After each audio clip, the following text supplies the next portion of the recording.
Welcome to another episode of Behind the Scenes, a weekly program unveiling the biggest political developments in Somali politics. I'm Sudan Mohammed, your host and co-producer here on Wararka Media alongside Suleiman Hashi. On this week's program, who is Simon Mulungu and why has the federal government of Somalia labeled him a persona non grata?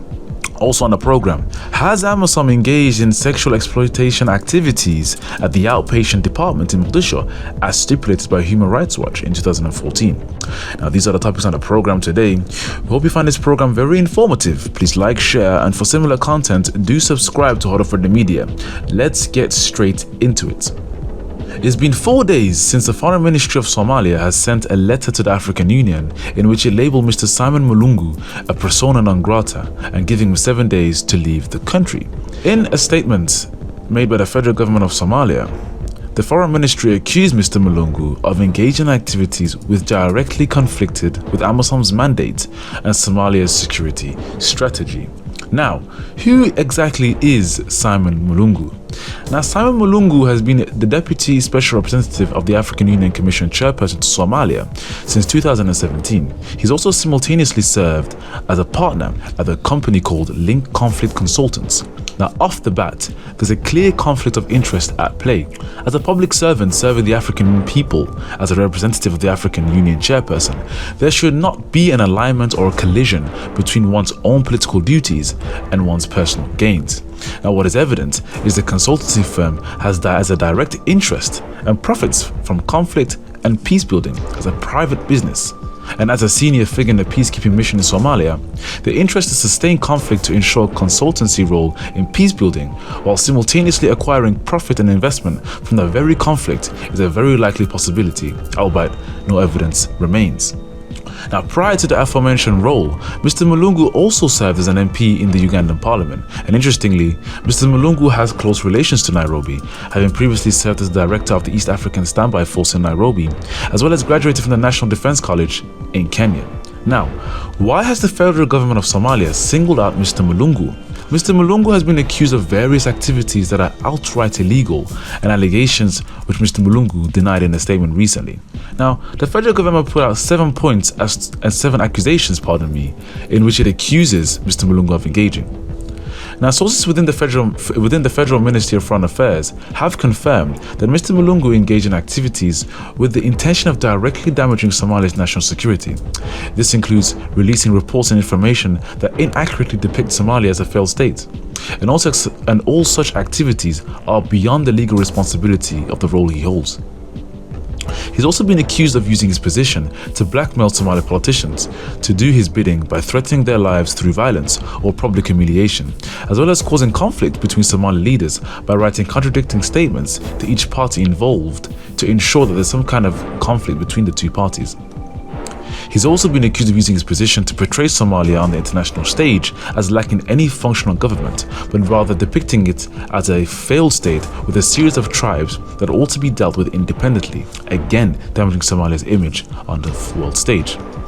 Fourthly, he's also been accused of spying on Somali security forces and other government departments on behalf of both foreign countries and entities, as well as his own personal interests.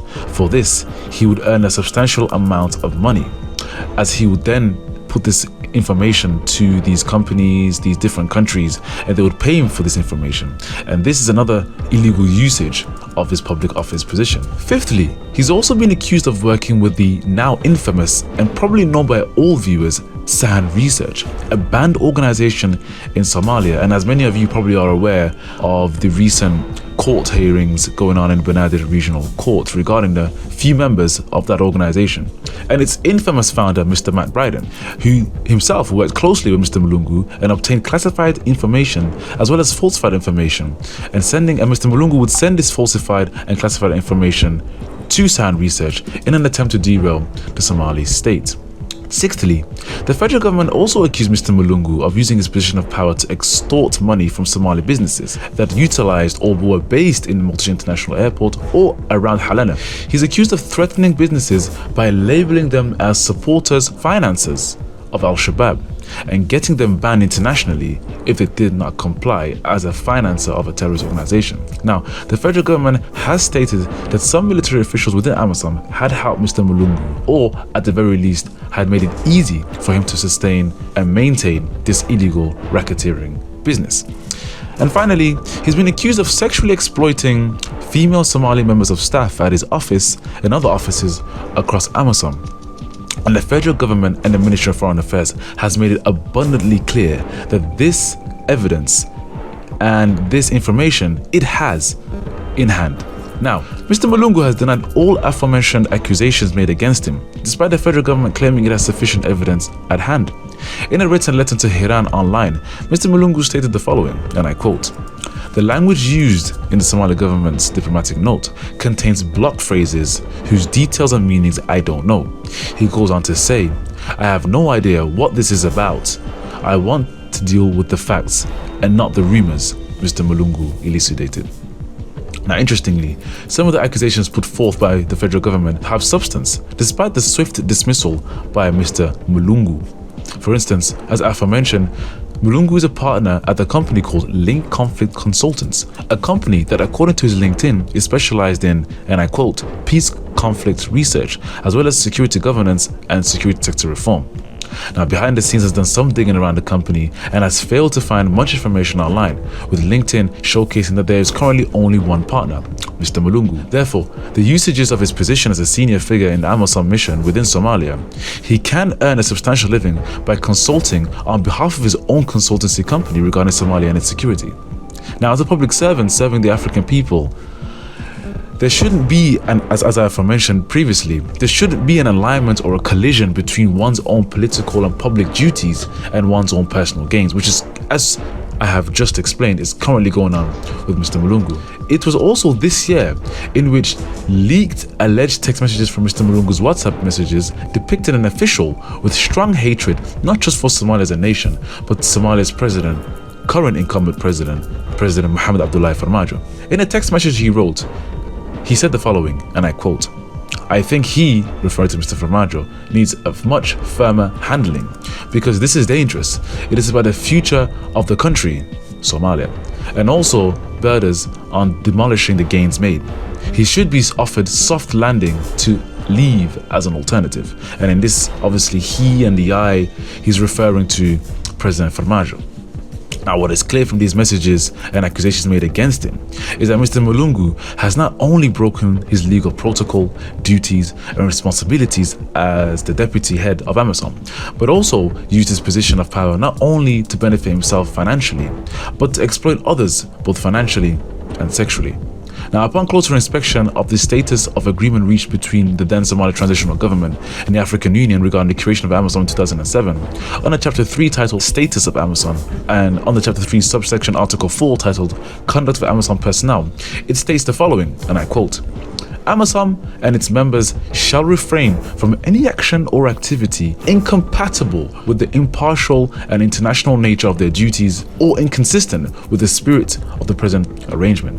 It goes on to say, and I quote, that AMISOM and its members must respect all local laws and regulations. Now, what is evident is that the actions of Mr. Mulungu not only broke the impartiality and duties bestowed upon him by his position in the African Union, but he also broke local Somali laws by engaging in illicit activities, including bribery, blackmailing, as well as sexual exploitation. Now, while the accusations of sexual exploitation by the federal government may come as a surprise to many viewers and officials, the allegations and accusations of sexual assault against AMISOM officials is nothing new in Somalia. In a scathing 2014 report released by the Human Rights Watch, AMISOM soldiers were found to have, and I quote, "abused their position of power to prey on Mogadishu's most vulnerable women and girls."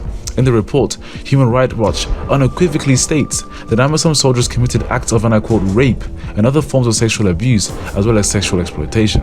This being the abuse of a position of vulnerability or just trust building with vulnerable women for sexual purposes. The report singled out the Ugandan People's Defense Force and the Burundian National Defense Force in and around AMISOM HQ. More specifically, OPD, the now infamous outpatient department.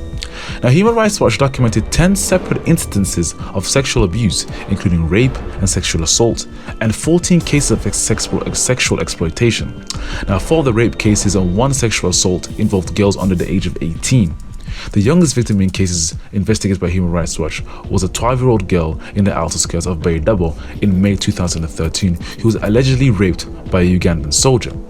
Now, Human Rights Watch interviewed 50 women and girls, including 21 interviewees who were survivors of sexual abuse and exploitation. Now, of the 21 survivors, shockingly, only 2 reported these crimes to Somali authorities.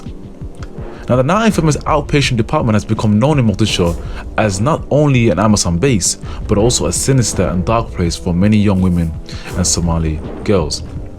Now, the OPD, for those who don't know, is a camp for IDPs or internally displaced peoples in Mogadishu, particularly for vulnerable Somali families that have limited or no access to food, water and shelter. Now, many of the victims abused have told Human Rights Watch that OPD was used as a tool to prey and abuse vulnerable people. Many internally displaced women without food were forced into sexual activity for an exchange for aid in the form of food and water, while other women were just outright raped. Now, AMISOM has denied the allegations put forth by Human Rights Watch, and in an internal investigation conducted simply a year later in 2015, AMISOM found that only 2 of the 21 individuals interviewed by Human Rights Watch for their report were sexually assaulted. Other cases were rejected or put aside due to insufficient funds, because all vulnerable victims interviewed were simply just too scared to provide evidence or witnesses, clearly under duress. For many listeners, the question as to where Somali officials were and why they did not stop abhorrent abuse of vulnerable Somali women is a genuine question. Now, look at it this way. AMISOM in the early 2000s up until 2017 was simply quite powerful in Mogadishu. It controlled much of Mogadishu, including the security of many international and governmental institutions, and this included OPD. And as a result, the running and the security of OPD was in the hands of AMISOM officials rather than Somali officials. Now, that is not to say that individual Somalis did not play a role in in any of these exploitation rings. Indeed, Human Rights Watch found that many Somali interpreters, played a significant role in identifying and grooming many vulnerable Somali women in exchange for money for these African Union soldiers. Interestingly, an investigation conducted by Galka Barista on VOA Somali found that AMISOM officials, Banana regional authorities and civil society reached an agreement regarding the closure of OPD in 2017 with a plan to close by December 31st. However, it took nearly 3 years by 2020 for the camp not to even be closed, but rather transferred to Somali authorities. Now, in summary, what should the Somali government do and what is the best outcome for Somalia? 1. Somali government should open an investigation alongside and in conjunction with the African Union into all matters concerning sexual assault conducted by AMISOM forces, not just in OPD, but other camps and areas across Somalia that AMISOM forces are stationed. Number 2. Prosecute and detain Mr. Mulungu if there is clear evidence of sexual exploitation outlined by the federal government as stipulated under the agreement. States of Agreement Chapter 3, Article 4, titled Conduct of AMISOM Personnel. And 3. Have a firmer stance against any NGO or international organization which engages in activities which directly hinder or undermine Somali sovereignty and security. And before we wrap this program up today, I think it's important also to mention some of the other activities engaged by Mr. Mulungu that are outright illegal activities, include the involvement in selling AMISOM goods on the market after getting tax exemption from the Somali government, as well as many of the investigations that were into atrocities committed by AMISOM, such as Goldwyn investigation being obstructed, the Goldwyn compensation being obstructed, and of course the current now Somali transition plan and transfer of security to Somalis being Mulungu being an obstruction and being the main source of increased disagreement between the federal government and African Union officials. So in summary, what is important to highlight here is that Mr. Mulungu must be trialed. Mr. Mulungu must be brought to court, and the federal government of Somalia must take a stronger stance, not just against Mr. Mulungu, but any other official that continues to engage in illicit activities using their position of power and privilege at AMISOM.